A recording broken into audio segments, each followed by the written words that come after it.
இவங்க நினைச்சா கண்ட்ரோல் பண்ணி இருந்திருக்கலாம். ஏன் இந்த இடத்த கொடுக்குறாங்க? கரூர்ல வேற இடமே கிடையாதா? அவ்வளவு இடம் இருக்கு, அங்கெல்லாம் கேட்டப்ப இவங்க ஏன் கொடுக்கல? இந்த இடத்துல இவ்வளவு நெருக்கடியா வந்து கொடுத்துருக்காங்க. நாங்களும் பாக்குறோம், எங்க இருந்து அந்த ரவுண்ட் இடத்துல இருந்து அவ்வளவு கிரௌடு, எல்லா கிரௌடும் இங்க வந்தது. போலீஸ் நினைச்சா அப்படி இப்படி நிறைய பேருக்கு தடுக்க முடியும். இதே சிஎம் சார் வந்தாரு எவ்வளவு கட்டுப்பாடு பண்றாங்க, எவ்வளவு பேர் பண்றாங்க. இங்க பாருங்க எத்தனை ஆம்புலன்ஸ் போகுதுன்னு பாத்தீங்களா? மக்களை பலி கொடுத்து இந்த ஆட்சி நடத்தணும்னு ஆசைப்படுறாங்க.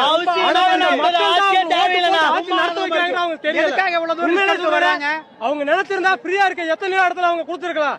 ஏன் இங்க கொடுக்குறாங்க? 4 பேர்த்த பலி கொடுத்து நம்ம ஆட்சி வளரணும்னு ஆசைப்பட்டு தான் இந்த ஆட்சி நடத்துறாங்க. அடுத்து என்ன பண்ணுவாங்க? ஆசைப்பட்டு வந்தாரு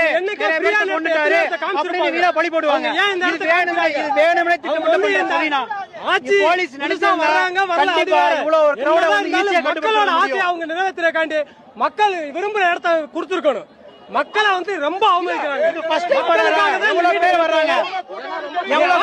தெரியுது.